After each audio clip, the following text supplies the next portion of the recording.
Shalom, povo de Deus! Eu quero trazer para você a segunda parte do livro que nós começamos a disponibilizar aqui, de Chris Vallotton, Pobreza, Riqueza e Prosperidade, saindo de uma vida de escassez para a verdadeira abundância do reino. O Senhor Jesus disse que Ele veio para nos dar a vida abundante. Mas o que seria essa vida abundante? Seria apenas dinheiro? Seria apenas tesouros que as traças podem corromper? O que o Senhor tem para você vai muito além de dinheiro. Isso é apenas uma consequência da vida próspera que Ele quer dar a você.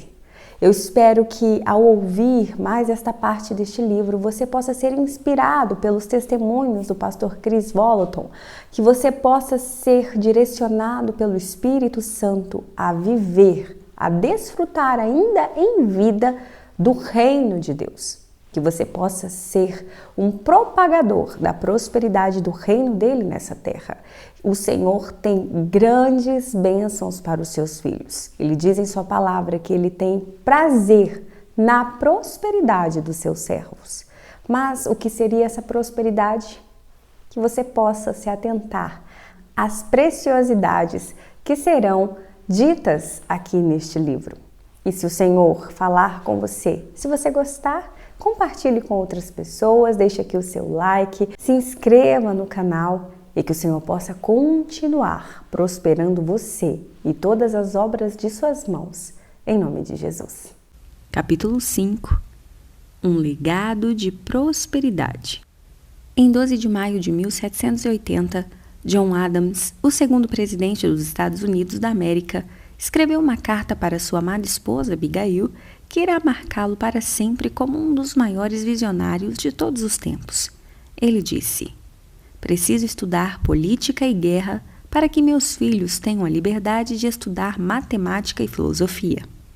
Meus filhos devem estudar matemática e filosofia, geografia, negócios e agricultura para que possam dar a seus filhos o direito de estudar pintura, poesia, música, arquitetura, estatuária, tapeçaria e porcelana."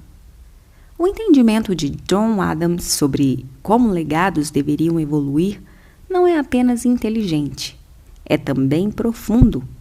Sua explicação da responsabilidade que cada geração tem de deixar uma herança para gerações futuras está no cerne do coração do próprio Deus. O reino de Deus, por natureza, evolui, expande e aumenta sua influência, poder e glória de geração em geração. Na verdade, 2.700 anos atrás, o grande profeta Isaías falou sobre a natureza eternamente expansiva do mundo de Deus. Ele proclamou: "Para que se aumente o seu governo e venha paz sem fim." Isaías 9:7.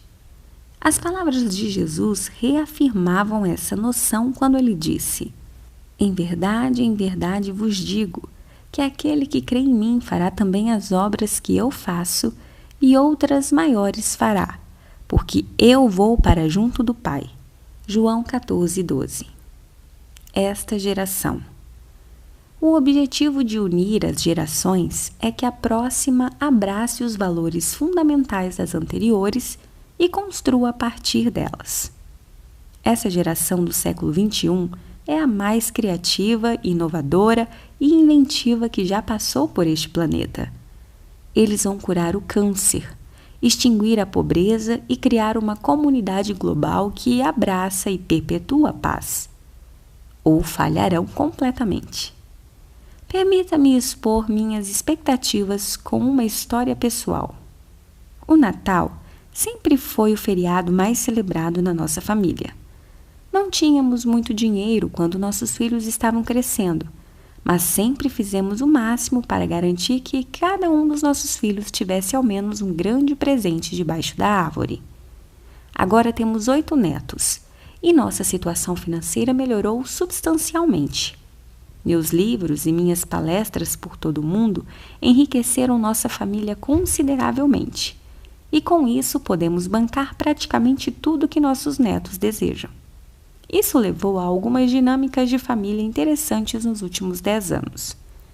O Natal é uma das ocasiões na qual essa riqueza recente mais se manifesta. Nossas celebrações ganharam um ar de prosperidade que às vezes parece um pouco exagerado e inadequado para mim. A coisa toda chegou ao clímax no Natal de 2012. Naquele ano, cada um de nossos filhos e netos deram a Kate uma lista de desejos para um Natal, como tem sido nossa tradição por mais de 3 décadas. Mas, ao contrário da maioria dos anos em que Kate analisaria a lista e escolheria algumas coisas para cada pessoa, ela decidiu dar a eles tudo o que estava escrito nelas. Quando o dia de Natal chegou, a árvore literalmente desapareceu por baixo dos presentes empilhados até o teto, sem contar outra pilha de presentes quase do mesmo tamanho no andar de baixo. Como sempre, na véspera de Natal, nossa família inteira dormiu em nossa casa. A manhã começou mais cedo porque nossos netos acordaram todo mundo, ansiosos e alegres. Nossos netos estavam tão animados que ninguém sequer teve tempo de escovar os dentes. Finalmente nos reunimos ao redor da árvore de Natal e começamos a contar a história do menino Jesus. Revezávamos-nos para contar a história com a narrativa de cada um se ligando à próxima. A história acabou e comecei a dar os presentes, chamando os nomes enquanto distribuíamos os pacotes de pessoa para pessoa, quase como em uma corrente humana.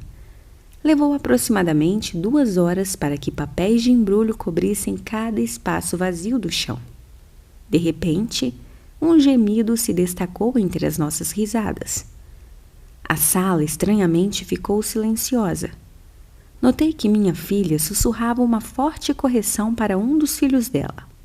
Essa criança se levantou do chão, com o rosto banhado em lágrimas e tropeçou no papel de presente, murmurando de maneira desafiadora ao caminhar em direção ao quarto. Minha família mandou que seu filho ficasse ali até mudar de atitude, tendo como resposta o barulho alto da porta se batendo ao fechar. Imediatamente, questionei a mãe da criança para saber a causa daquela explosão e fiquei sabendo que a vovó esqueceu um presente da lista de Natal da criança. Mas nós compramos 15 presentes para ela, eu protestei. Eu sei, pai, não se preocupe, minha filha respondeu. Enquanto isso, Cat foi para nosso escritório e 1 minuto mais tarde apareceu com as listas de Natal na mão. Eu esqueci mesmo um presente, ela disse com compaixão. Sinto muito, declarou enquanto soluçava em meio a lágrimas. Na tentativa de amenizar a situação, ela disse: vou comprar o presente que esqueci amanhã. O resto da família aderiu ao meu protesto, reafirmando que a criança precisava superar aquilo. Eu estava furioso por dentro, mas me mantive calado, não querendo arruinar o Natal dos demais. Mas o meu Natal foi terrível. Não consegui dormir aquela noite. Apenas me deitei ali, refletindo sobre a atitude da criança e meditando no nosso fracasso em cultivar gratidão no coração de nossos netos. Em nossa tentativa de abençoar nossa família, sem saber, plantamos um senso de merecimento nos pequenos corações deles por anos. Determinei que o problema seria resolvido. Eu não queria de jeito algum criar pirralhos mimados que crescessem para virar monstros avarentos. Cat e eu decidimos que o Natal de 2013 seria diferente. Iríamos remir os pecados dos feriados passados e começaríamos a semear gratidão em nossas lindas, jovens e ingratas criaturas. Nosso plano era comprar para todos eles um grande presente, mas principalmente decidimos escolher algumas famílias muito pobres com filhos e fizemos nossos netos comprarem presentes para eles, com nosso dinheiro, e dá-los no dia de Natal. O plano funcionou perfeitamente. Fiz minha equipe de evangelismo escolher 3 das famílias mais pobres da nossa cidade com filhos pequenos. Descobrimos os nomes e idades das crianças e compramos muitos presentes para elas. Quando o dia de Natal chegou, colocamos os presentes no carro e fomos para o complexo de apartamentos para dar os presentes para as crianças. Na chegada, Passamos pelo lixo que se espalhava pela varanda e subimos as escadas que levavam ao primeiro apartamento. Sentíamos que o ar estava carregado com cheiro de cigarro à medida que passávamos em fila única pelas pessoas que nos observavam sentadas nos degraus da escada. Todos os 7 netos que tínhamos na época ficaram calados à porta da frente do primeiro apartamento, com medo do que poderia aparecer ali. Alinhei todos os netos de frente para a porta com os presentes nas mãos e bati. Alguns segundos passaram antes de a porta abrir, a qual rangia por conta das dobradiças enferrujadas. Fumaça saiu pelas frestas enquanto uma mulher, de talvez 40 anos de idade, surgiu da sala escura e fumacenta. Seu cabelo estava opaco e desalinhado, seus olhos fundos no rosto magro, e ela usava um roupão velho rosa. Feliz Natal! Gritamos todos juntos. De repente, 8 pequenas crianças de 10 anos para baixo correram para a porta lutando para ver quem sairia primeiro. Nossos netos timidamente entregaram os presentes, e as crianças procuravam alegremente seus nomes em cada um deles. Ficamos com um nó em nossas gargantas enquanto essas crianças corriam de volta para a sala, cujo chão estava coberto de colchões. Elas rasgavam os embrulhos como cães selvagens com sua presa, rindo e gritando à medida que cada presente era aberto. Apenas ficamos ali calados, tentando processar aquela dor intensa que de alguma forma se misturava com essa alegria peculiar que nossos corações experimentavam. Mais alguns minutos constrangedores passaram antes de darmos adeus e nos distanciarmos lentamente da porta. A cena se repetiu mais 2 vezes aquela tarde, enquanto completávamos nossa missão de Natal. É difícil explicar como meus netos se sentiam quando entramos em nossos carros e voltamos para casa para terminar a nossa própria confraternização. Mas basta dizer que eles nunca mais reclamaram dos presentes. O desafio da visão de John Adams, em que cada geração acrescenta as realizações da anterior em favor da próxima, é que aqueles que fazem parte da geração atual frequentemente se esquecem do sacrifício que foi dar a eles uma herança tão maravilhosa. Eles tendem a não valorizar porque não lutaram por ela e, consequentemente, eles não fazem o necessário para mantê-la. Na verdade, eles frequentemente não sabem o que fazer para sustentar a cultura que herdaram, porque não estavam lá quando foi construída. Uma postura de gratidão é o único antídoto contra o senso de merecimento e o orgulho. Porém, a gratidão deve ser instigada em seus recipientes de maneira proativa, lembrando e contando a perseverança e o sacrifício de outras pessoas.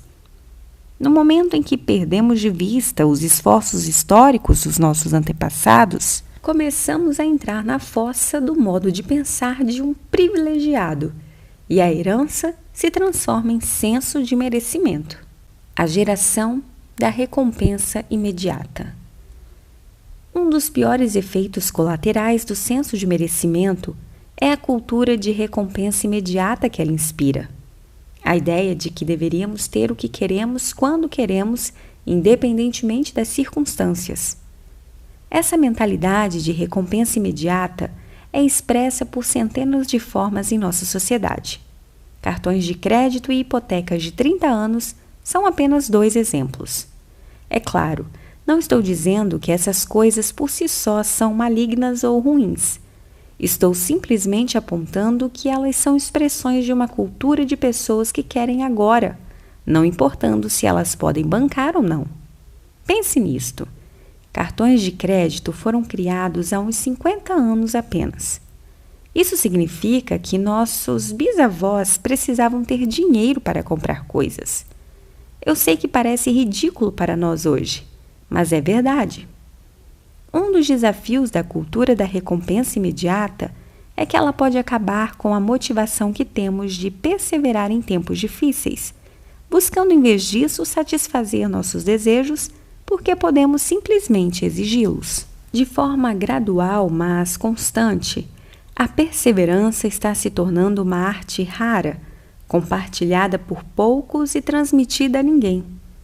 De uma forma estranha, nossa cultura sobrenatural pode até alimentar nossa obsessão impaciente através da crença em milagres, que são a intervenção imediata de Deus em uma situação. Isso pode prejudicar o valor que damos aos processos da vida que frequentemente estão enraizados na perseverança.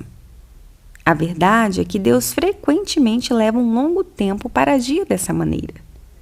De fato, muitos dos milagres instantâneos estão baseados em anos de oração e fidelidade persistente. Isso me lembra da história que Jesus contou sobre a viúva que cansou o juiz mau com sua persistência. Então Jesus contou aos seus discípulos uma parábola para mostrar-lhes que eles deviam orar sempre e nunca desanimar. Ele disse: em certa cidade havia um juiz que não temia Deus nem se importava com os homens. E havia naquela cidade uma viúva que se dirigia continuamente a ele suplicando-lhe: faze-me justiça contra o meu adversário. Por algum tempo ele se recusou, mas finalmente disse a si mesmo: embora eu não tema a Deus e nem me importe com os homens, esta viúva está me aborrecendo. Vou fazer-lhe justiça para que ela não venha mais me importunar. E o Senhor continuou: ouçam o que diz o juiz injusto. Acaso Deus não fará justiça aos seus escolhidos que clamam a Ele dia e noite? Continuará fazendo-os esperar? Eu lhes digo: Ele lhes fará justiça e depressa. Contudo, quando o Filho do Homem vier, encontrará fé na terra? Lucas 18, do 1 ao 8. A razão pela qual Jesus contou essa parábola aos seus discípulos foi para impedi-los de pararem de orar antes de serem respondidos. Jesus encerra com uma pergunta profunda sobre se ele irá ou não, quando voltar, encontrar fé na terra. Isso significa que orações persistentes, prolongadas, que não se dão por vencidas, do tipo "eu me recuso a desistir", são fé. A ideia é que, se persistência e perseverança estão arraigadas na fé, então a mentalidade de "eu preciso ter agora" deve ser inspirada pelo reino errado. Além disso, a perseverança não é um dom ou mesmo um tipo de personalidade. É uma escolha que se faz de se recusar a desistir quando a vida se torna difícil. O fruto da perseverança é um excelente caráter e a concretização da promessa. Na verdade, a perseverança é para nossa alma o que exercícios são para o nosso corpo. Quando lutamos contra os desafios da vida, nosso ser interior ganha força cada dia mais. Por outro lado, quando agimos como vítimas mimadas, merecidas e impacientes, nosso ser interior degenera, deixando nosso novo homem sem vigor, fraco e em estado deplorável, de glória em glória. Se quisermos tornar real o sonho de John Adams de gerações avançando perpetuamente, devemos plantar a nobreza no coração das gerações que nos sucederem. Todavia, muitas pessoas ainda não conseguem seguir em frente porque estão presas em seus erros passados. Elas gastam todo o seu tempo lamentando seus erros e se punindo, em vez de receber o perdão de Jesus em suas vidas. Elas precisam deixar para trás seu passado. Podemos ajudar essas pessoas inspirando-as com uma visão para o futuro, para que não olhem para trás com vergonha, enquanto cultivam fielmente seus próprios pastos de prosperidade. Jesus expressou isso assim: ninguém que, tendo posto a mão no arado, olha para trás, é apto para o reino de Deus. Lucas 9:62. Pessoas que continuamente olham para trás enquanto lavram seus campos de sonhos nunca serão satisfeitas, porque sacrificaram seu futuro nos arrependimentos de seu passado. Quando mantemos nossos olhos fixos na tarefa diante de nós, esperança e fé começam a surgir em nossos corações. É a esperança que sente um profundo senso de destino, e é a fé que vê as promessas muito antes de serem realizadas, o que, por fim, injeta perseverança em nosso ser interior. P.K. Bernard definiu isso muito bem. Um homem sem visão é um homem sem futuro. Um homem sem futuro sempre voltará para seu passado. Assim como foi com Adão e Eva, fomos convidados a comer da árvore da vida e viver para sempre. Jesus é a nossa árvore da vida, metaforicamente falando. Somente quando colocamos nosso foco na árvore da vida é que perdemos nosso apetite pela árvore da recompensa imediata. Em outras palavras, é o nosso ânimo na vida, a paixão que temos por sonhos justos, que nos ajuda a resistir à tentação do mundo. Mas, metaforicamente falando, se tentarmos esterilizar nosso ambiente cortando a árvore do conhecimento do bem e do mal em nosso jardim, isto é, nossa vida, vamos arruinar nossas oportunidades de resistir à tentação e melhorar nosso caráter através da perseverança. Um provérbio antigo explica isso assim: mares calmos não fazem um bom marinheiro. Para resumir, queremos criar uma cultura em que cada geração possa viver o reino que está avançando em glória. Esse é o desejo final do próprio Pai.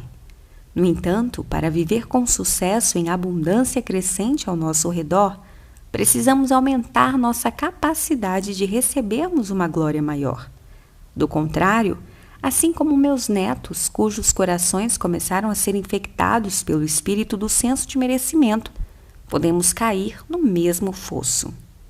São a gratidão e a perseverança que inspiram esperança e fé dentro de nós. Esses atributos e atitudes nos afastam do mal e expandem nossa capacidade para bênçãos maiores no nosso ser interior.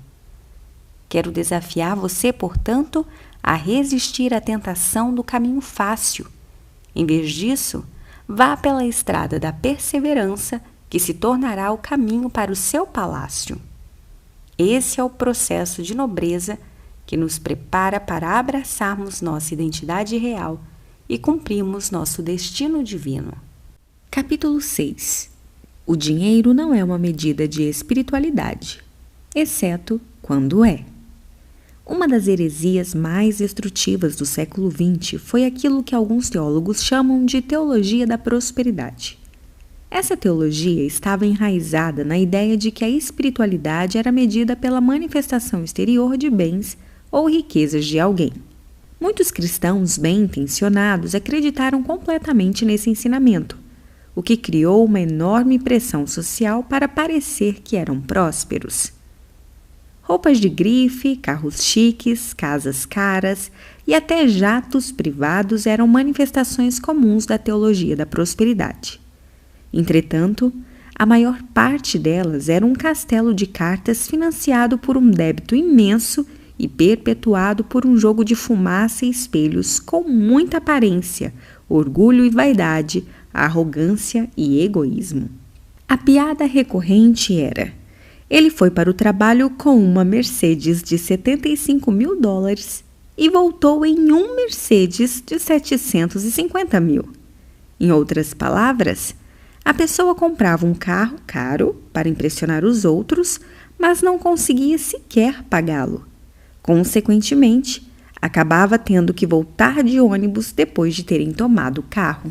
Mas pior que a prosperidade superficial era o fato de que o caráter frequentemente se rendia ao prazer e à gratificação, enquanto que o sacrifício e a perseverança desapareciam. Para ser justo, nem todos que ensinaram a teologia da prosperidade abraçaram esses claros abusos da Bíblia. Alguns defensores usaram uma abordagem mais equilibrada da prosperidade. No entanto, houve abuso suficiente para muitos líderes importantes classificarem o ensino como heresia. Lições de vida de Abraão. Bill Johnson disse: quando em vez de responder, reagimos a um abuso, frequentemente criamos uma doutrina pior do que aquela a que reagimos em primeiro lugar. Isso é verdade quanto à teologia da prosperidade. Jogamos fora o bebê com a água do banho e perdemos algumas das realidades mais profundas da Bíblia. Vamos voltar no tempo para os dias de Abraão, a quem a palavra chama de pai da fé, e ver se podemos abraçar a verdade sobre prosperidade pelo testemunho de nosso antepassado. Abraão não tinha uma Bíblia porque viveu 400 anos antes de Moisés, que escreveu os 5 primeiros livros da Torá, o Pentateuco. Abraão não tinha uma igreja ou mesmo um grupo de homens para frequentar. Não havia algo semelhante naqueles dias. Mas ele teve um relacionamento único com Deus, no qual o Senhor o chamou de seu amigo. Vê 2 Crônicas 20, versículo 7. Um dos benefícios ou manifestações do relacionamento de Abraão com Deus é que ele era muito rico, possuía gado, prata e ouro. Gênesis 13, 2. Abraão tinha um enorme cuidado em dar o crédito devido por sua fortuna.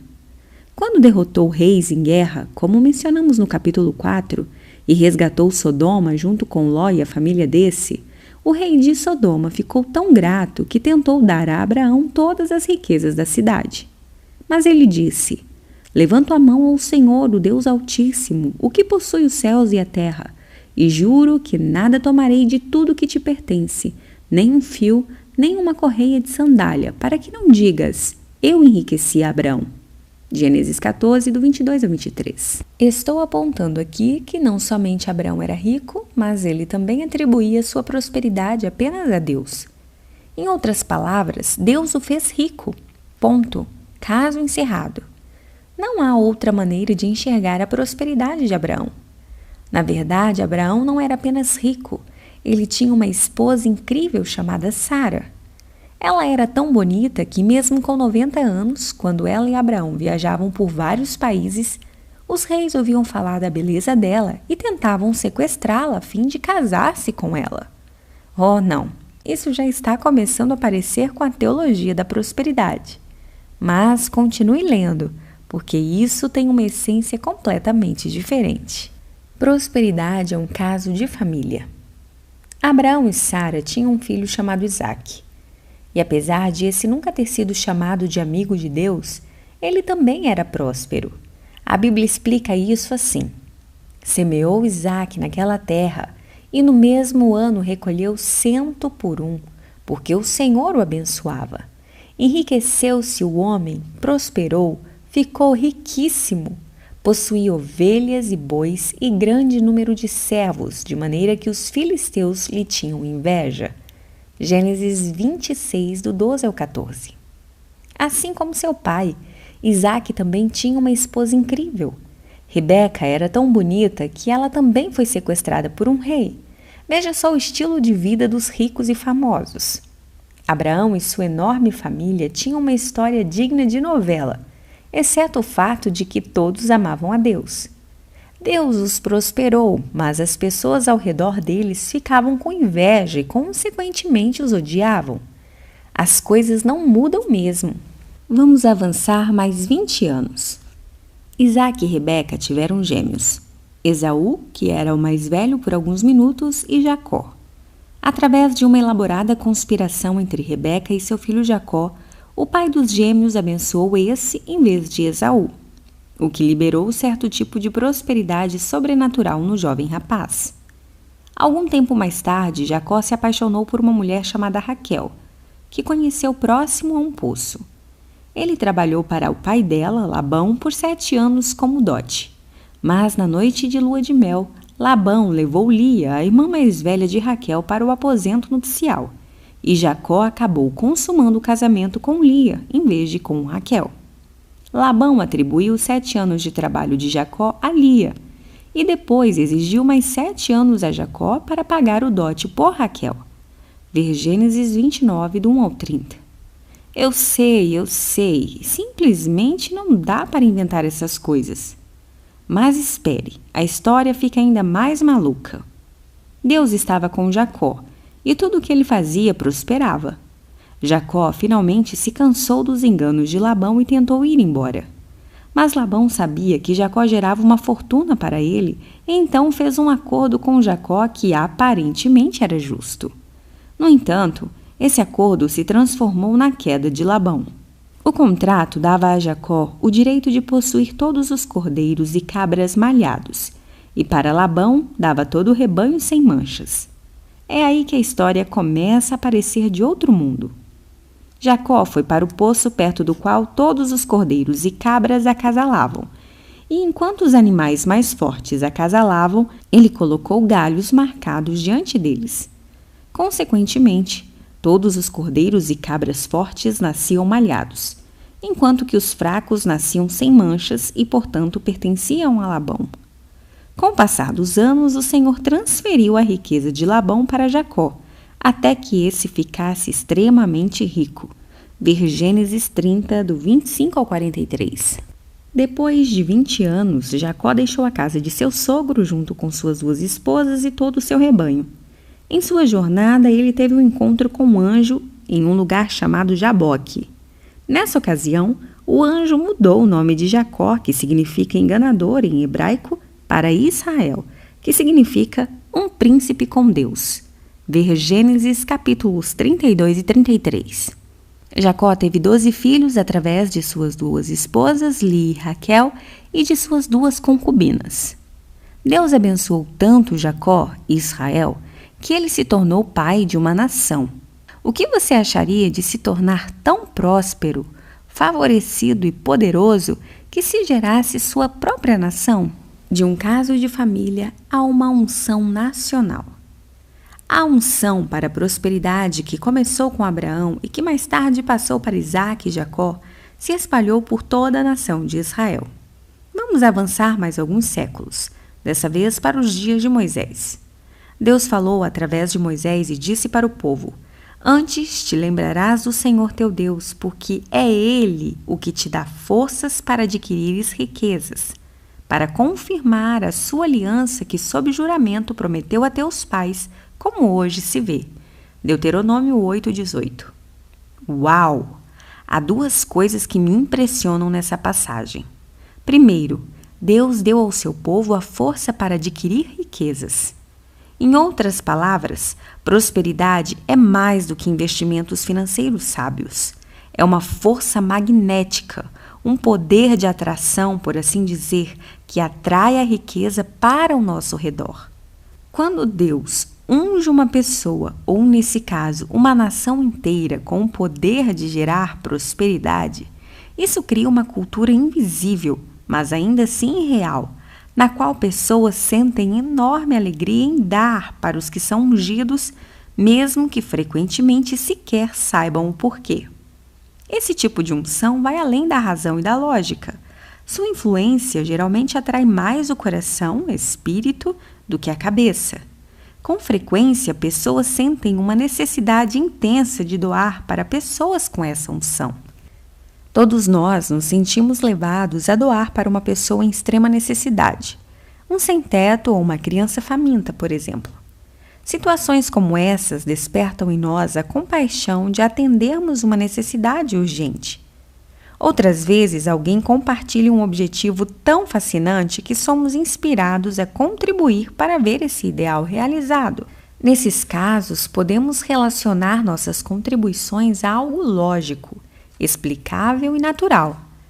Mas o poder de gerar prosperidade não pode ser explicado somente por circunstâncias, nem é apenas a resposta das pessoas a um palestrante altamente motivacional ou mesmo a um excelente plano.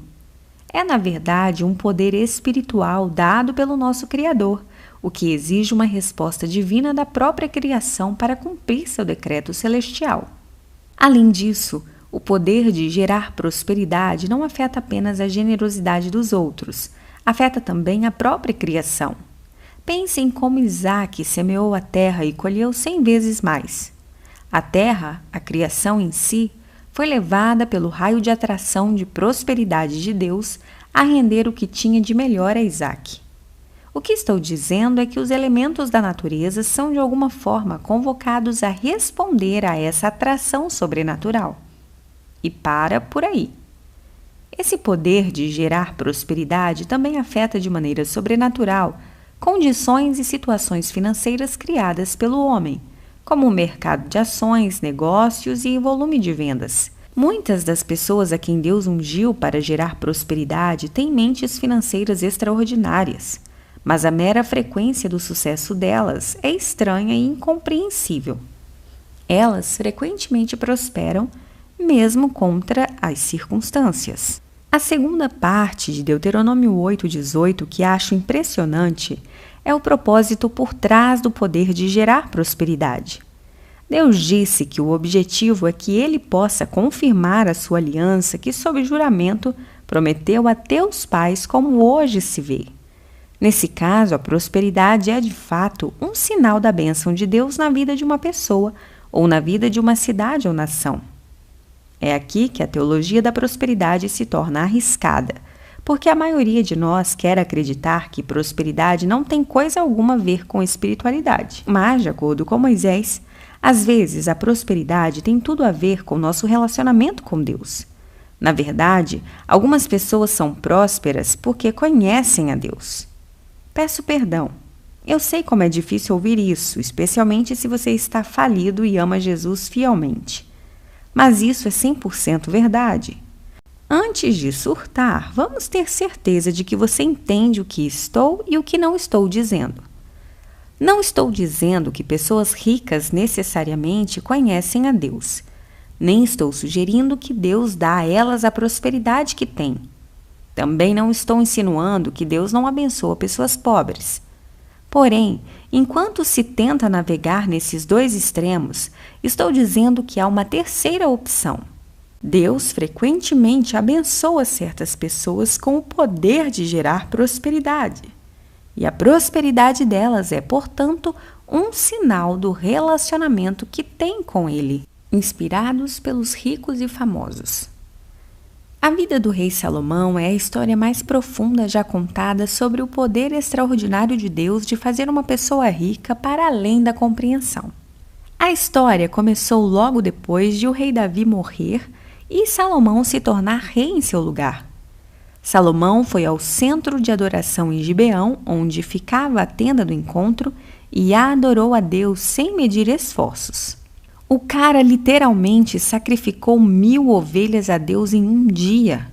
Você não é grato por viver na nova aliança, na qual a adoração radical não é medida pelo número de ovelhas que você oferece a Deus?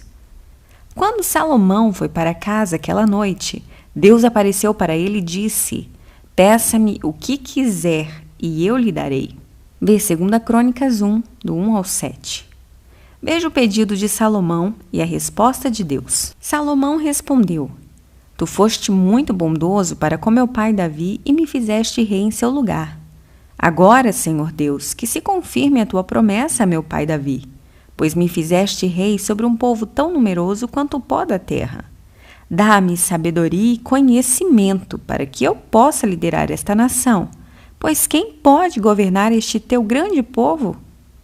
Deus disse a Salomão: "Já que este é o desejo de seu coração e você não pediu riquezas, nem bens, nem honra, nem a morte dos seus inimigos, nem vida longa, mas sabedoria e conhecimento para governar o meu povo, sobre o qual fiz rei, você receberá o que pediu, mas também lhe darei riquezas, bens e honra, como nenhum rei antes de você teve e nenhum depois de você terá."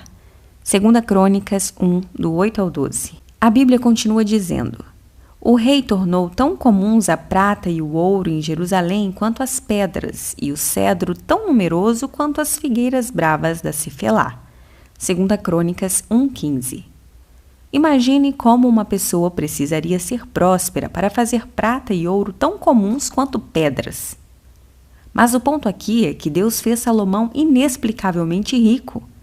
A pergunta que mais me deixa intrigado aqui é: como foi que Deus o fez rico? Será que ele transformou pó em ouro, como Jesus quando transformou água em vinho? Ou será que moedas repentinamente apareceram na boca de peixes, como também aconteceu nos dias de Cristo? A resposta para essas perguntas é definitivamente não. Pelo menos 4 fatores marcaram a prosperidade de Salomão: sabedoria sobrenatural, favor, excelência e criatividade. Todos esses atributos foram completamente evidenciados quando a rainha de Sabá fez sua famosa visita ao palácio de Salomão. Vejamos a reação dela. Tendo a rainha de Sabá ouvido a fama de Salomão com respeito ao nome do Senhor, veio prová-lo com perguntas difíceis. Chegou a Jerusalém com muito grande comitiva, com camelos carregados de especiarias e muitíssimo ouro e pedras preciosas. Compareceu perante Salomão e lhe expôs tudo quanto trazia em sua mente. Salomão lhe deu resposta a todas as perguntas e nada lhe houve profundo demais que não pudesse explicar.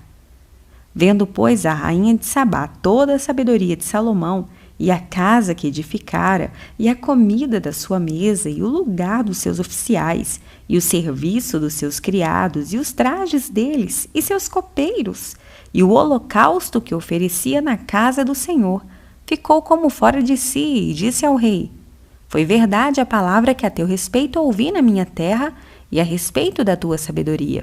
Eu, contudo, não cria naquelas palavras, até que vim e vi com meus próprios olhos. Eis que não me contaram a metade. Sobrepujas em sabedoria e prosperidade a fama que ouvi. 1 Reis 10, do 1 ao 7. A própria rainha foi levada a dar presentes para Salomão. E ela deu ao rei 4.200 quilos de ouro e grande quantidade de especiarias e pedras preciosas. Nunca mais foram trazidas tantas especiarias quanto as que a rainha de Sabá deu ao rei Salomão. Versículo 10. De fato, navios de carga inteiros, cheios de tesouros, continuaram a vir até ele. Os navios de Irão, que carregavam ouro de Ofir, também trouxeram de lá grande quantidade de madeira de junípero e pedras preciosas. O rei utilizou a madeira para fazer a escadaria do templo do Senhor e a do palácio real, além de harpas e liras para os músicos. Nunca mais foi importada nem se viu tanta madeira de junípero. Versículo 11.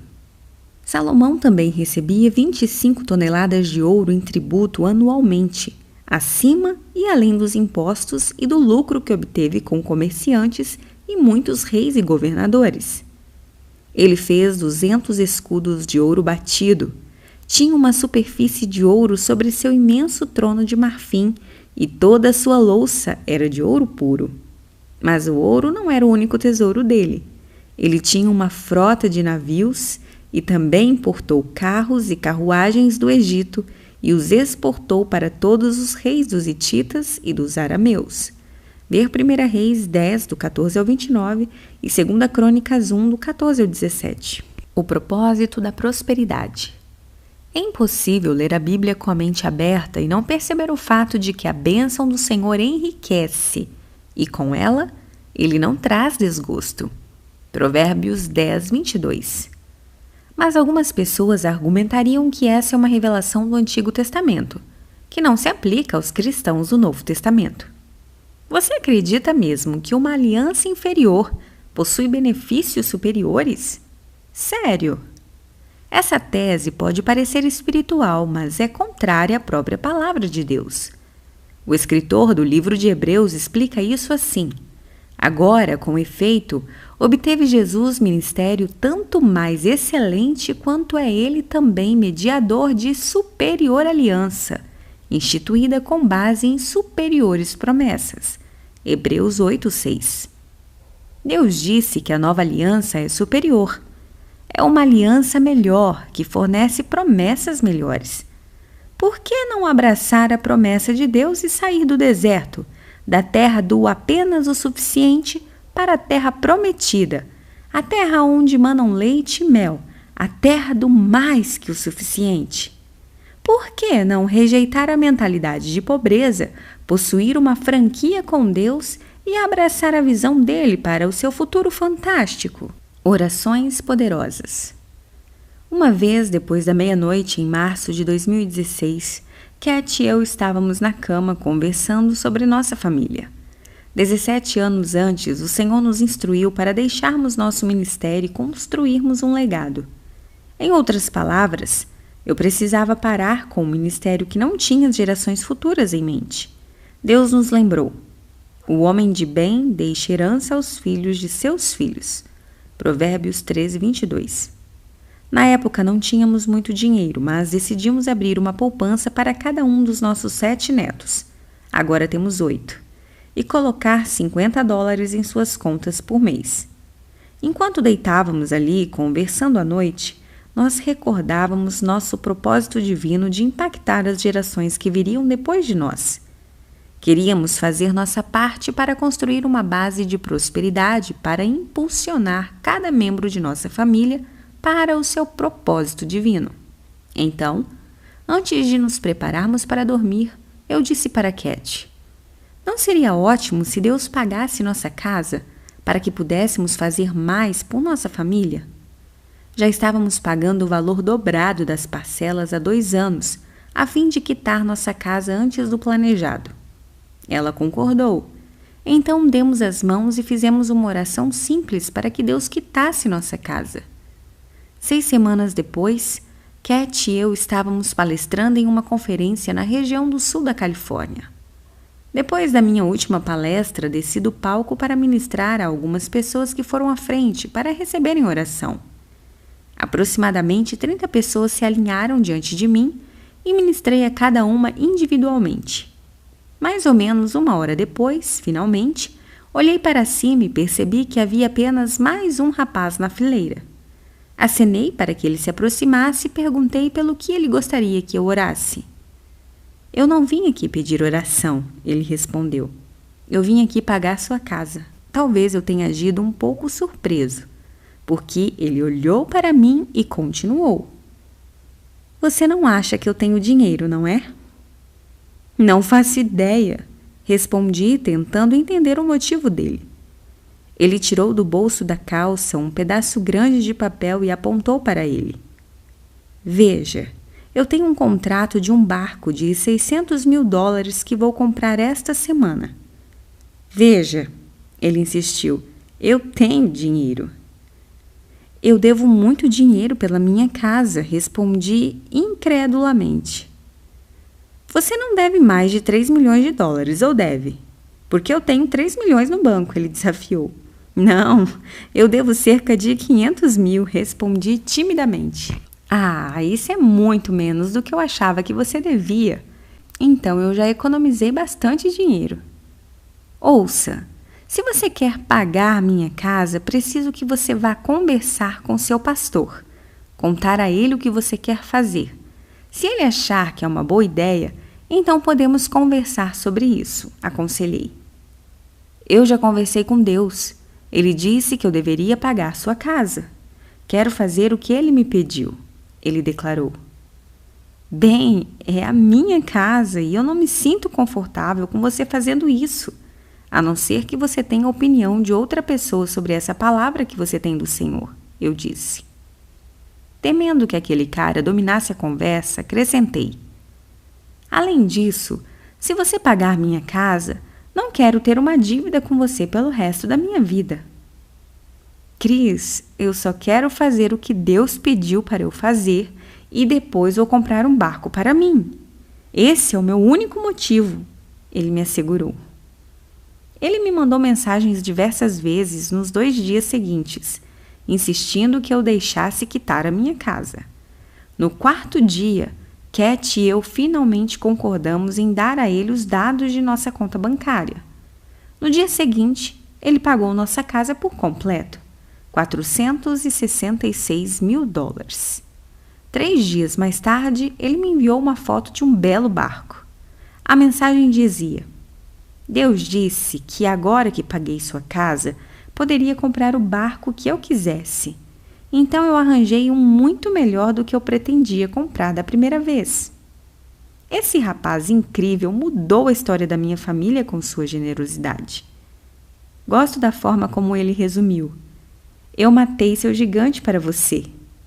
Sim, ele matou e eu sou muito grato a ele por investir em minha vida. Esse evangelho não funciona em todo lugar? Comecei a ensinar sobre prosperidade 1 ano antes de aquele rapaz generoso pagar nossa casa. O Senhor me disse que Ele desejava que eu levasse seu povo da pobreza para a prosperidade. Quando comecei a ensinar esses princípios, algumas pessoas me disseram que eu estava pregando um evangelho que não funcionaria na África ou entre os pobres. O fato é que o evangelho funciona em todo lugar. É verdade que a aplicação pode ser diferente em nações em desenvolvimento, mas as mentalidades ainda são as mesmas. Também é importante notar que, como John Adams tão bem indicou, a aplicação da revelação é progressiva. Vemos isso na vida de Abraão e Sara, que deixaram sua terra natal sem saberem para onde iriam, mas sabendo onde não poderiam ficar.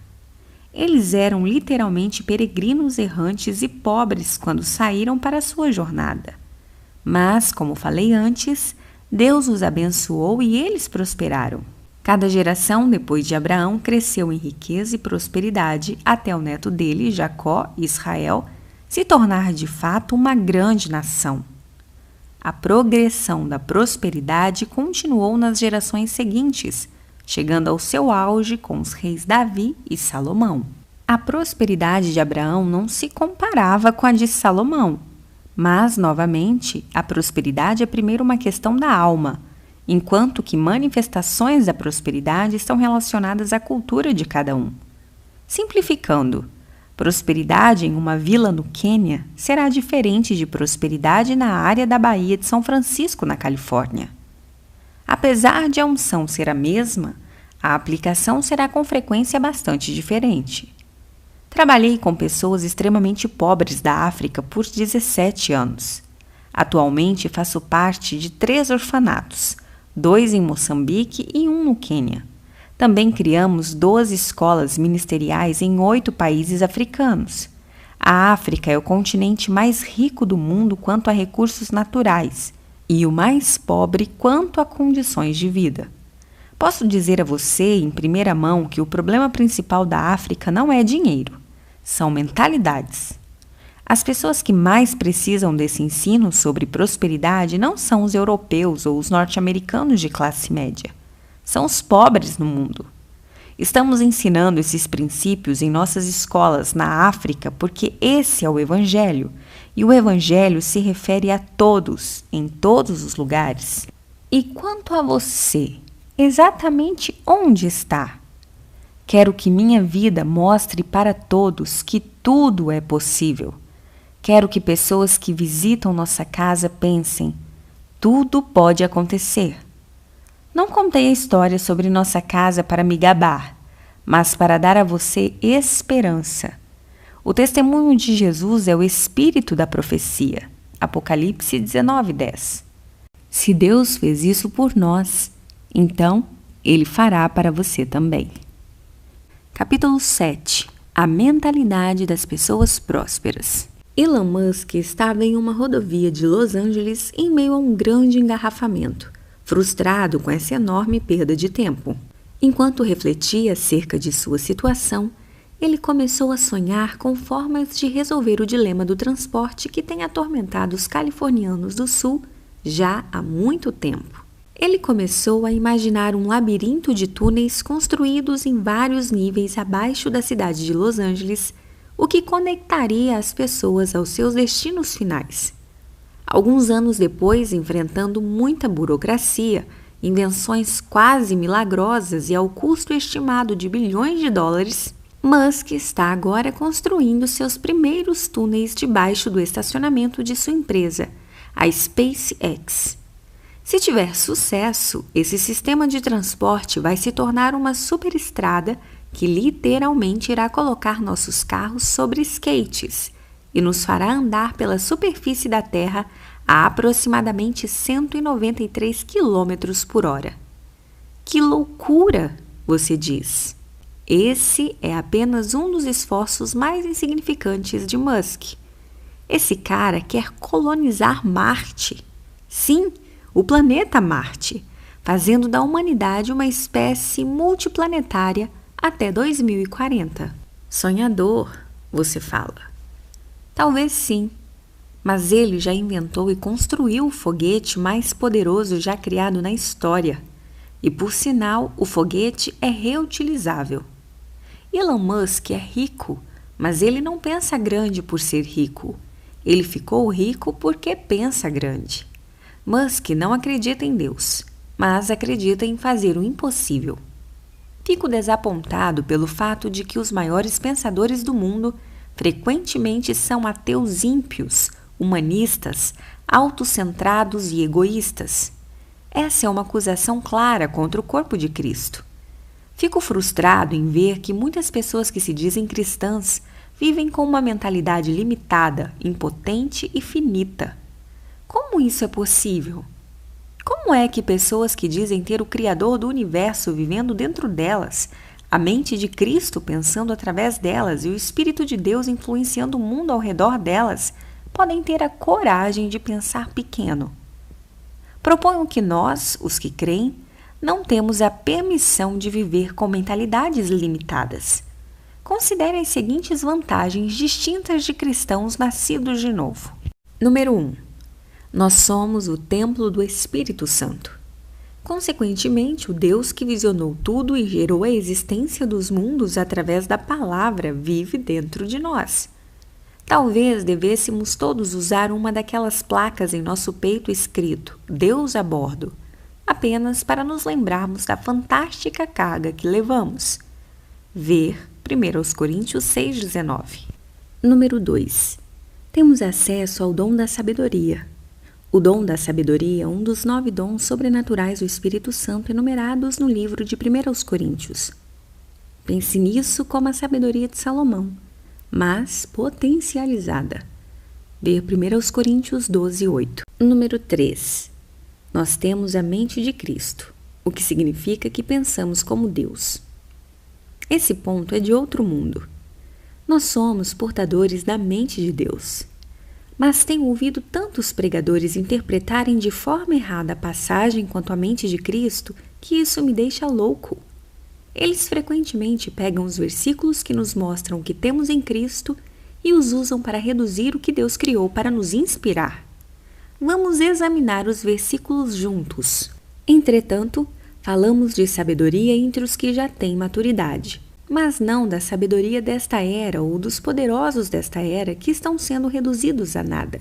Ao contrário, falamos da sabedoria de Deus, do mistério que estava oculto, o qual Deus pré-ordenou antes do princípio das eras para nossa glória. Nenhum dos poderosos desta era o entendeu, pois se o tivessem entendido, não teriam crucificado o Senhor da glória. Todavia, como está escrito, olho nenhum viu, ouvido nenhum ouviu, mente nenhuma imaginou o que Deus preparou para aqueles que o amam. Mas Deus o revelou a nós por meio do Espírito. O Espírito sonda todas as coisas, até mesmo as coisas mais profundas de Deus. Pois quem conhece os pensamentos do homem, a não ser o Espírito do homem que nele está? Da mesma forma, ninguém conhece os pensamentos de Deus, a não ser o Espírito de Deus. Nós, porém, não recebemos o Espírito do mundo, mas o Espírito procedente de Deus, para que entendamos as coisas que Deus nos tem dado gratuitamente. Delas também falamos, não com palavras ensinadas pela sabedoria humana, mas com palavras ensinadas pelo Espírito, interpretando verdades espirituais para os que são espirituais. Quem não tem o Espírito não aceita as coisas que vêm do Espírito de Deus, pois lhes são loucura, e não é capaz de entendê-las, porque elas são discernidas espiritualmente.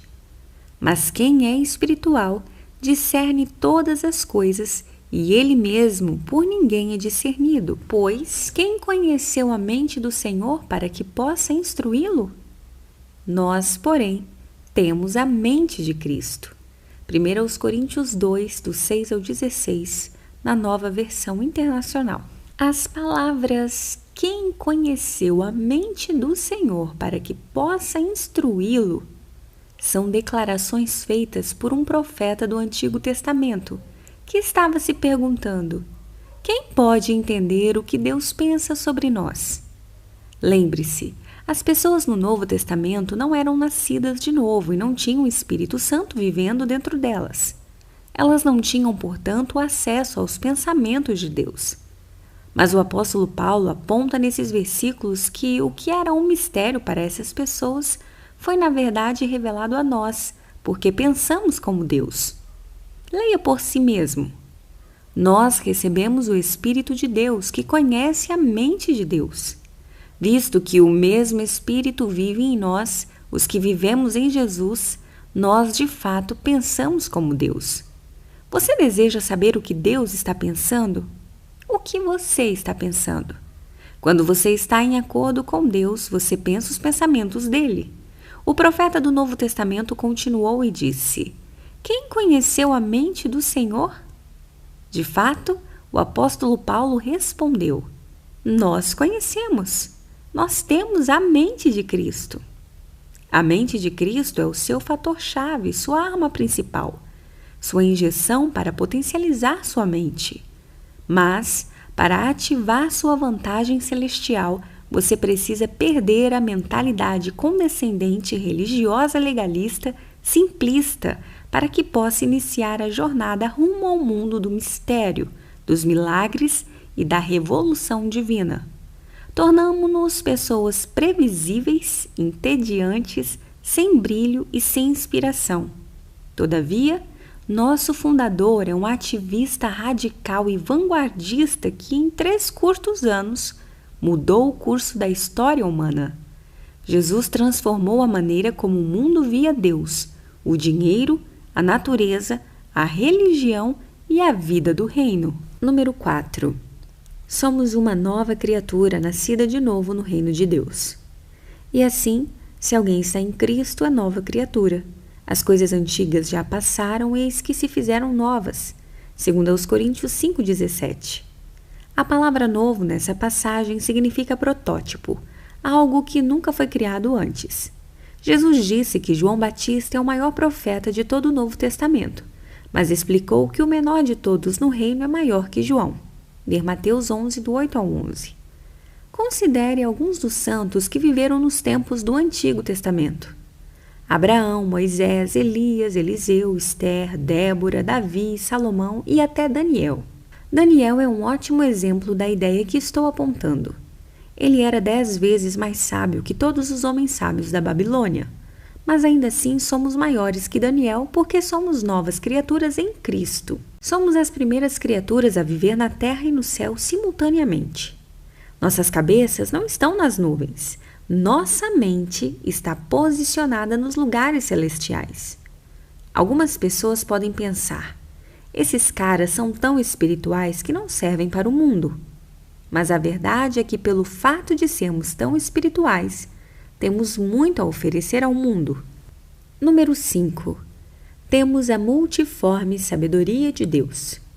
Através de sua multiforme sabedoria, Deus revela os mistérios do reino mediante a Igreja, para que se tornasse conhecida dos poderes e autoridades nas regiões celestiais. Efésios 3:10. A palavra multiforme, traduzida do grego, significa aqui multicolorida ou multidimensional. Jesus nos concedeu sabedoria multidimensional, a habilidade de entender situações desafiadoras por cada perspectiva possível e por cada domínio imaginável. Ver Efésios 3, do 1 ao 10. Número 6. Nós reinamos com Cristo no mundo celestial. Efésios 2, 6. Isso nos dá outra vantagem profunda. Pense nisso assim. Jesus disse ao apóstolo João: Sobe para aqui e te mostrarei o que deve acontecer depois destas coisas. Apocalipse 4:1. Em outras palavras, nosso reinado celestial nos dá visão do futuro. Existem tantas ramificações para nosso estado de arrebatamento, nossa posição assentados com Ele nas regiões celestes, que minha mente explode com as possibilidades. Por exemplo, o que aconteceria se pudéssemos viajar centenas de anos para o futuro e ver como o mundo será? Talvez seja mais fácil ilustrar isso pensando como seria se vivêssemos em 1850 e fôssemos convidados a avançar até aqui, para darmos uma olhada em 2018. Nessa visão privilegiada, veríamos televisões, computadores, carros e aviões, etc. Um mundo bastante diferente do nosso. Que vantagem incrível isso nos daria enquanto pessoas de negócios ou inventores. Ou então, se em 1810 fôssemos convidados a ver o futuro da medicina, veríamos doenças como poliomielite, varíola, tuberculose e lepra, para citar apenas algumas, que atormentavam nossa geração serem completamente extintas no futuro. Isso não é apenas um sonho, uma ficção científica. É a nossa realidade, nossa vantagem, nosso direito, nossa herança como filhos e filhas do Rei. Número 7. A amizade com Deus muda tudo para nós. Jesus define isso assim: já não vos chamo servos, porque o servo não sabe o que faz o seu senhor. Mas tenho-vos chamado amigos, porque tudo quanto ouvi de meu Pai vos tenho dado a conhecer. João 15:15. Quando passamos de servos para amigos de Deus, quando obedecemos aos seus mandamentos, repentinamente somos introduzidos em um mundo de revelação no qual apenas Jesus andava. Temos acesso a tudo que foi revelado a Jesus. É como um Google divino. Nós, seguidores de Jesus, temos muitas outras grandes vantagens sobre aqueles que ainda estão para experimentar seu poder transformador. Mas basta dizer que as ideias mais criativas, inventivas, engenhosas, imaginativas, inspiradas, brilhantes, desembaraçadas, inovadoras e avançadas deveriam estar fluindo de filhos e filhas de Deus. Quando os cristãos na igreja de Corinto do primeiro século tiveram problemas com inveja e conflitos, o apóstolo Paulo os repreendeu, lembrando-os que eles estavam agindo como mundanos. Vê 1 Coríntios 3:3. Não somos mundanos. Estamos vivos no Espírito. Somos filhos e filhas do Deus do Universo.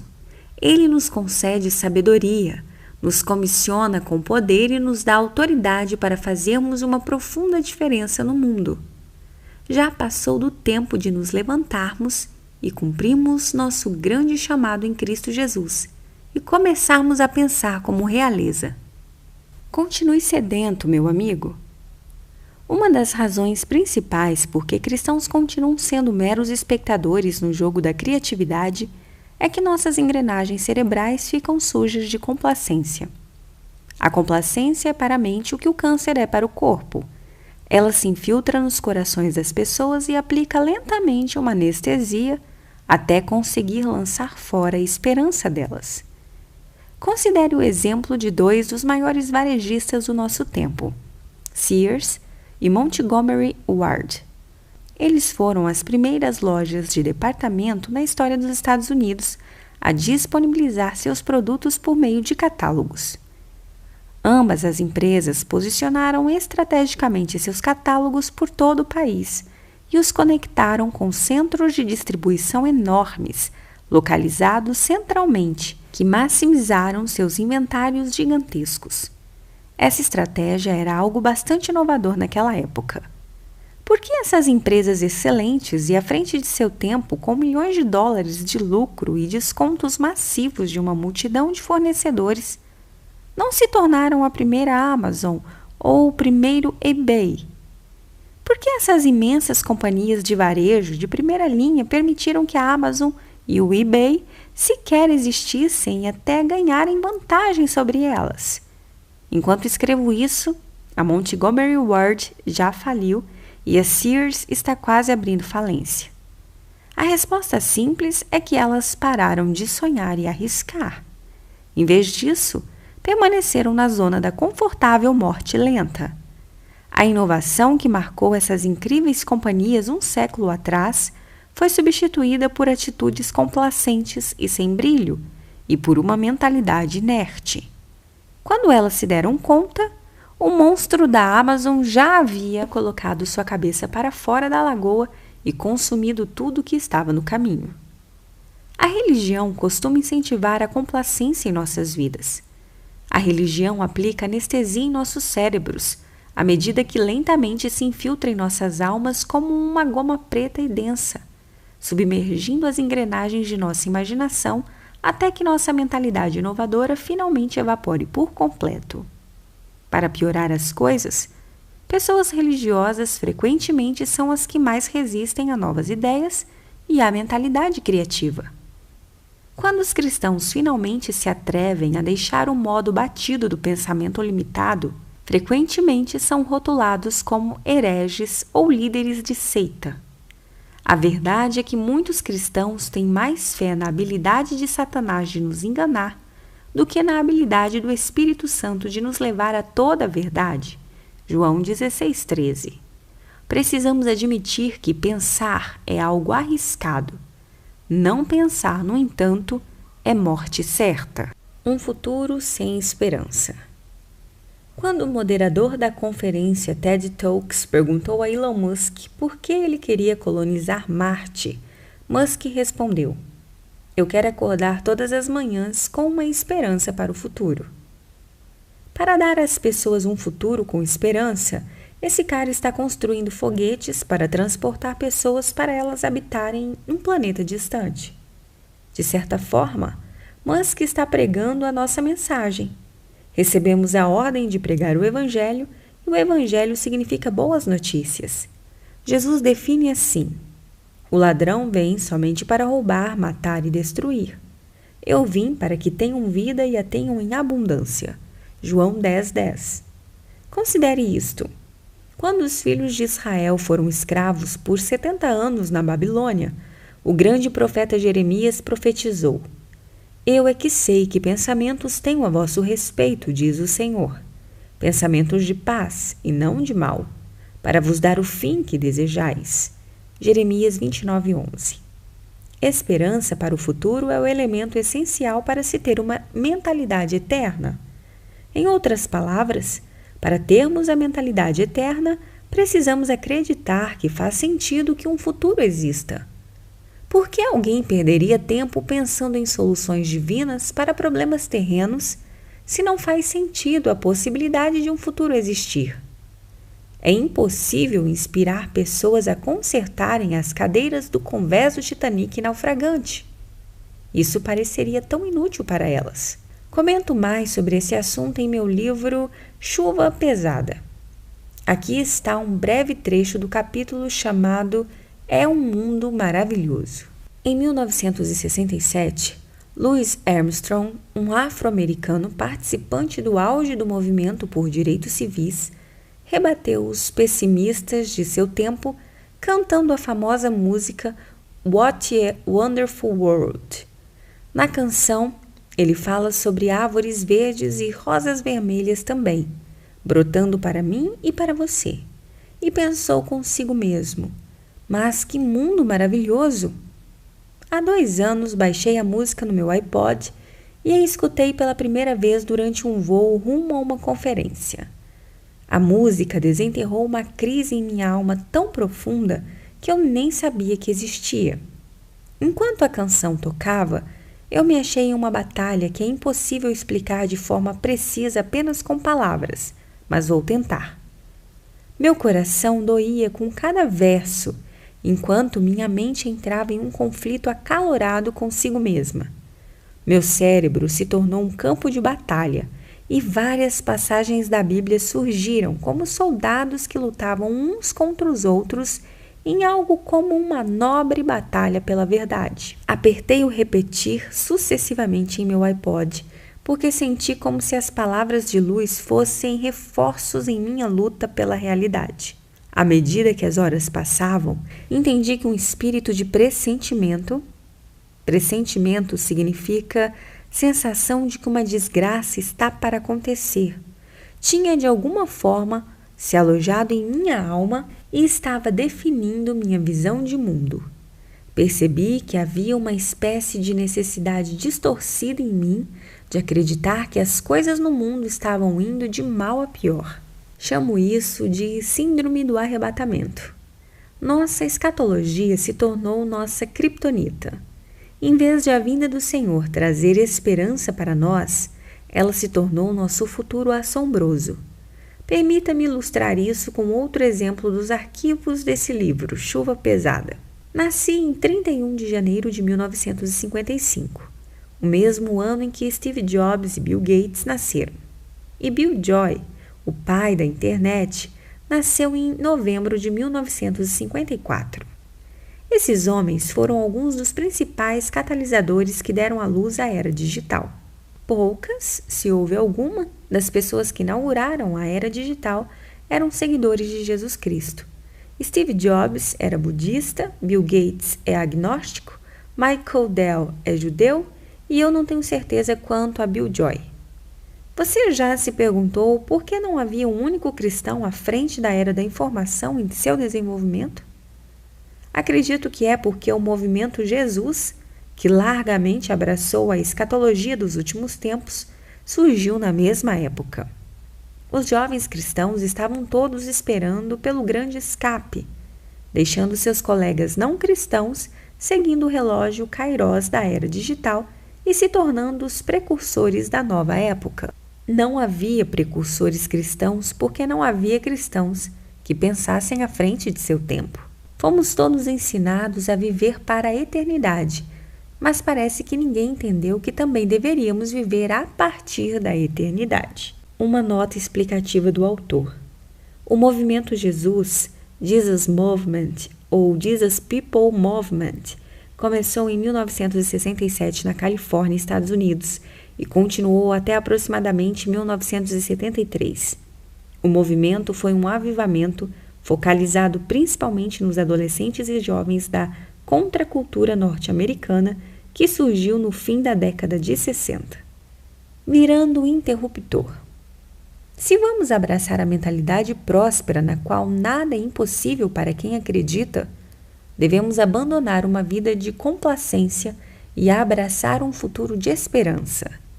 Salomão disse: "A esperança que se adia faz adoecer o coração, mas o desejo cumprido é árvore de vida." Provérbios 13:12. Não é quando a coisa pela qual espero é adiada que meu coração adoece. É quando a própria esperança se adia.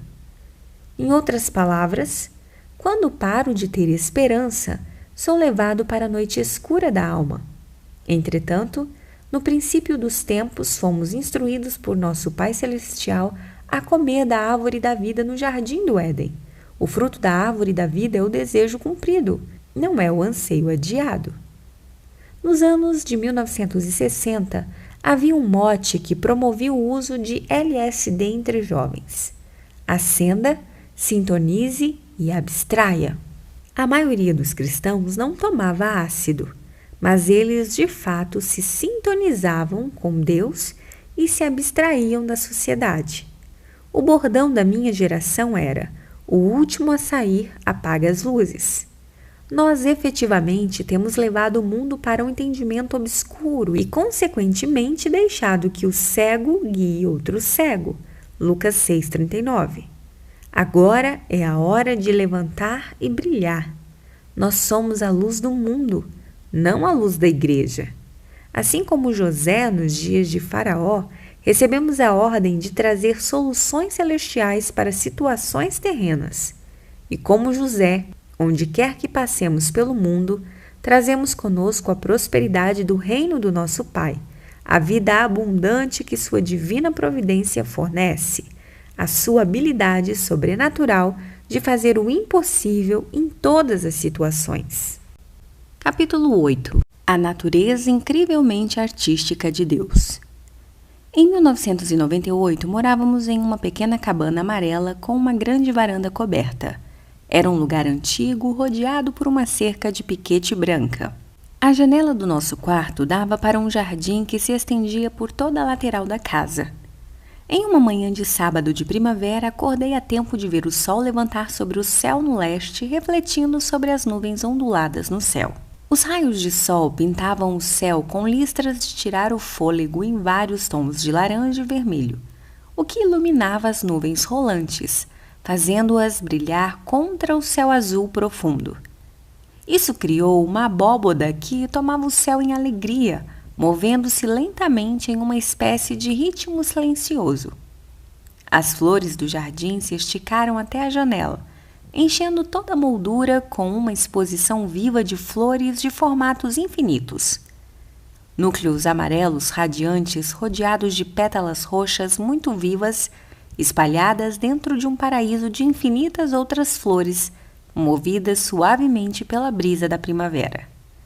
Fiquei olhando pela janela pelo que pareceu uma eternidade, sentindo um tipo de êxtase, enquanto minha alma lutava para entender a tão pura grandeza da paisagem espalhada diante de mim. Minha mente se agitava em admiração. De repente, a voz de Deus interrompeu meu estado de arrebatamento. Sabe por que eu criei as flores? Ele perguntou. Eu não tinha certeza se deveria pensar até esgotar meu intelecto ou apenas aquietar minha alma para receber uma revelação massiva. Fiquei me perguntando se o Senhor desvelaria para mim o mistério da sua criação, que provavelmente esteve trancado nos cofres do céu por muitos anos. Lembrei da conversa do Senhor com George Washington Carver, quando deu a este a surpreendente revelação do amendoim, que se tornou a base de várias patentes. Então, lembrei e rapidamente utilizei a experiência de Ezequiel no Vale dos Ossos Secos, quando Deus fez a ele uma pergunta cômica: poderão reviver estes ossos? O grande profeta, em uma situação parecida com a minha, não queria parecer descrente, mas também sabia que não deveria mentir para seu mestre. Então ele soltou um: Senhor Deus, tu o sabes.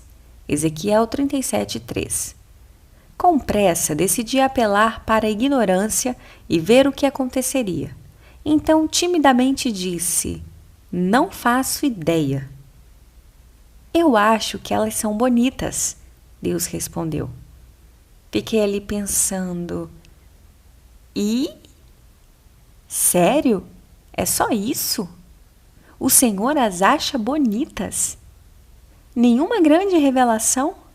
Nenhuma visão privilegiada dos ecossistemas do cosmos? Nenhum terceiro céu ou experiências ao estilo sobe para aqui? É isso? Fiquei ali mais um pouco, esperando que minha paciência inspirasse o Senhor a continuar falando. Mas não, nada, nenhuma voz, nenhuma visão, nenhuma revelação, nenhuma visão privilegiada, apenas: eu acho que elas são bonitas. Meses mais tarde, me deparei com algo que Jesus fez e de repente um lado completamente novo da natureza de Deus explodiu dentro de mim. Jesus disse: observem como crescem os lírios. Eles não trabalham nem tecem. Contudo, eu lhes digo que nem Salomão, em todo o seu esplendor, vestiu-se como um deles. Se Deus veste assim a erva do campo, que hoje existe e amanhã lançada ao fogo, quanto mais vestirá vocês, homens de pequena fé. Lucas 12, do 27 ao 28. Os lírios não trabalham nem tecem. Mas apesar disso e de não fornecerem muitos benefícios, Deus ainda assim os fez bonitos. Em outras palavras, Deus gosta de coisas legais. Deus ama a arte. Ele valoriza a beleza, ainda que ela não dure muito ou tenha qualquer outra vantagem. Talvez agora você diga: o que isso tem a ver com prosperidade ou com qualquer outra coisa? Isso tem tudo a ver com prosperidade.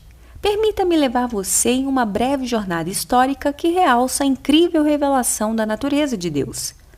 Quando não existia a imprensa móvel e com a escassez da palavra e o analfabetismo das pessoas que iam para as igrejas, foi dada aos pais da igreja primitiva a tarefa de criar uma experiência cultural que imitasse a natureza de Deus. Esses pais estavam mergulhados na revelação do esplendor, da majestade e da glória de Deus, e eles precisavam de uma forma de comunicar nas reuniões congregacionais a pura natureza da grandeza e da divindade do Senhor. É claro, isso tudo foi antes dos vídeos e filmes e das invenções e inovações do mundo moderno. Assim, a partir de cerca do 3º século, a igreja primitiva começou a construir monastérios e catedrais que mostravam a excelência, o esplendor, a majestade, a grandeza e a glória de Deus. Consequentemente, majestosas paredes de pedra foram erguidas, enfeitando os céus com beleza sublime. Vitrais se estendiam ao longo de todo o santuário, sussurrando a história do Evangelho em magníficos raios de luz. Pisos de mármore polido, brilhando com o sol da manhã, demonstravam a grandiosidade do rei. Plataformas altas facilitavam a repercussão da voz estrondosa dos sacerdotes. E tudo isso foi feito para ser uma experiência multidimensional de aprendizado, na qual os fiéis descobriam a natureza do nosso Deus incrivelmente artístico. Mas, muito semelhantemente ao perfume muitíssimo caro que Maria derramou sobre Jesus, e a crítica instantânea que teve de suportar dos discípulos dele sobre como era um desperdício e como o perfume poderia ser vendido e o dinheiro dado aos pobres, nós, protestantes, desprezamos a exibição majestosa do Evangelho em nome da mordomia cristã. Sem perceber, separamos as boas novas da sua beleza, abraçando uma mensagem sem cor, monótona, monocromática, sem qualquer majestade que anseia pelo divino. Foram-se os sinos régios das igrejas, que tocavam nos adoráveis campanários, ecoando os hinos do nosso Salvador, acordando a cidade e chamando as pessoas para se juntarem a ele. Os sinos foram substituídos por anúncios em vídeo ou uma apresentação de PowerPoint que carecem de glória e magnificência. Foi-se o esplendor de paredes esculpidas à mão e estátuas de anjos.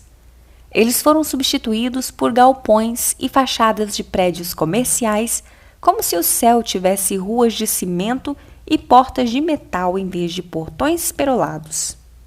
Foram-se as fortalezas com suas pinturas de valor inestimável, minuciosamente feitas em seus tetos altos por artistas famosos. Elas foram trocadas por tetos rebaixados e azulejos brancos. Foram-se os magníficos vitrais que se estendiam do chão ao teto, algo de tirar o fôlego, enchendo o espectador da consciência do Deus infinito. No lugar deles estão paredes envernizadas, texturas monótonas e decoração enfadonha. Perdida em meio à exibição do esplendor está a revelação da natureza de Deus, sua onisciência, sua onipresença e seu poder sobrenatural. Em nosso zelo por sermos sóbrios quanto a nossos recursos finitos, trocamos a natureza do nosso majestoso rei pela natureza de um servo sofredor. Mas o apóstolo João nos lembrou que, segundo ele é, também nós somos nesse mundo. 1 de João 4,17. João não disse, segundo ele foi, mas segundo ele é. Apesar de Jesus sempre ser o Cordeiro de Deus, ele agora está revelado como o Rei vindouro que está à direita do Pai e governa o mundo com um cetro de ferro. Apocalipse 2,27. Em outras palavras, Jesus nos elevou com ele ao terceiro céu e nos assentou ao seu lado no trono. Nosso dever celestial é tornar a terra como o céu. Um artesão cheio do Espírito. Você deve estar pensando agora que todos esses vitrais e belas construções parecem carnais e mundanos. Permita-me desafiar justamente a ideia do que é e do que não é espiritual, levando você aos dias de Moisés. Deus orientou Moisés na construção do tabernáculo e deu a ele instruções abrangentes para isso, bastante detalhadas. O tabernáculo de Moisés, como Deus o chamou, tinha de ser incrivelmente bonito, com pilares e estátuas feitos à mão, muitos materiais coloridos e muito ouro, prata e bronze. Na verdade, o tabernáculo de Moisés precisava ser tão complexo e ornamentado que um dos maiores desafios de Moisés era achar pessoas habilidosas que pudessem construir o templo. Afinal, toda a população israelita era feita de ex-escravos que tiveram pouca ocasião para desenvolver a criatividade. Ainda assim, fiel à sua natureza, Deus tinha uma resposta. Veja a conversa que Deus teve com Moisés sobre isso. Disse então o Senhor a Moisés: Eu escolhi Bezalel, filho de Uri, filho de Ur, da tribo de Judá, e o enchi do Espírito de Deus, dando-lhe destreza, habilidade e plena capacidade artística para desenhar e executar trabalhos em ouro, prata e bronze, para talhar e esculpir pedras, para entalhar madeira e executar todo tipo de obra artesanal. Êxodo 31, do 1 ao 5. Bezalel é a primeira pessoa mencionada na Bíblia como sendo cheia do Espírito Santo. Assim como Jesus, ele era cheio do Espírito para assim realizar um propósito nobre, mas diferente do propósito do nosso Senhor. Lembre-se, Isaías nos conta que Jesus foi cheio do Espírito especificamente para levar boas notícias aos pobres, cuidar dos que estão com o coração quebrantado, anunciar liberdade aos cativos e libertação das trevas aos prisioneiros. Ver Isaías 61, do 1 ao 4. Mas o Espírito encheu Bezalel por um motivo completamente diferente. Bezalel não estava anunciando liberdade aos cativos ou libertação aos prisioneiros. Em vez disso, o Espírito de Deus nele lhe concedeu habilidade sobrenatural para a criatividade. Deus o ungiu para que moldasse pedras, esculpisse madeira e criasse coisas bonitas com ouro, prata e bronze. Para Bezalel, o artesanato era algo espiritual. Cuidado, cuidado, cuidado! O apóstolo João nos advertiu quanto aos maus desejos da natureza humana, quanto à vontade de ter o que agrada aos olhos e quanto ao orgulho pelas coisas da vida. 1 de João 2,16, na nova tradução da linguagem de hoje. Às vezes, quando lemos versículos como esses, saímos pensando que coisas bonitas são apenas tentações que pessoas piedosas deveriam evitar. Mas a verdade é que a beleza foi uma ideia de Deus, portanto, ela tem que ser essencialmente boa, porque é um reflexo da sua natureza impecável e seu caráter perfeito. A luxúria não é inerente ao objeto de desejo. Geralmente, ela é algo que acontece no coração dos espectadores. A pergunta não é do que você gosta. Na verdade, é o que você valoriza. Quando valoriza coisas terrenas e dá pouca ou nenhuma atenção para as coisas celestiais, você troca o abençoador pela bênção e reduz sua paixão em perversão. É uma distorção. Mas apreciar a beleza por si só não é algo errado. É inegável que Deus aprecia a beleza. Ele comenta mais de 30 vezes quanto à beleza de diversas mulheres na Bíblia. O Senhor chama Sara, esposa de Abraão, e Rebeca, esposa de Isaque, de formosas. E Jacó se apaixonou por Raquel, que a Bíblia descreve como formosa de porte de semblante. Gênesis 29:17. Esther era linda, assim como Abigail, uma das muitas esposas de Davi. E como esquecer a beleza de Batseba ou da irmã de Absalão, Tamar? Deus é o grande artista, o pintor mestre e o escultor magnífico.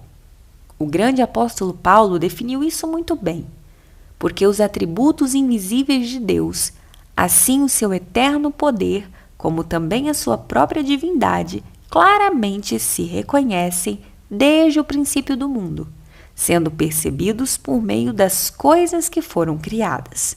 Romanos 1:20. Em outras palavras, a natureza de Deus é exibida na criação. A criação é o reality show de Deus, sua sala de aula e sua universidade. Mas ainda assim, parece que muitos de nós frequentemente faltamos às suas aulas ou estamos ausentes às suas palestras divinas. Quero desafiar você a diminuir o ritmo, sentir o cheiro das rosas, andar por entre as árvores em um bosque, subir uma montanha ou apenas relaxar na praia enquanto permite a areia quente do verão passar pelos dedos dos pés. Vá em frente e reflita sobre a prosperidade e a gloriosa grandeza de Deus. Esse é o mundo dele, seu teatro celestial. Portanto, não perca o espetáculo. Ei, você ficou comigo até o final deste vídeo? Se sim, deixe aqui o seu like, se inscreva neste canal, ative as notificações para receber a próxima parte e, claro, se você quiser ouvir este livro na sequência, acesse a playlist que ficará disponível aqui no canal. Que o Senhor te abençoe. Em nome de Jesus.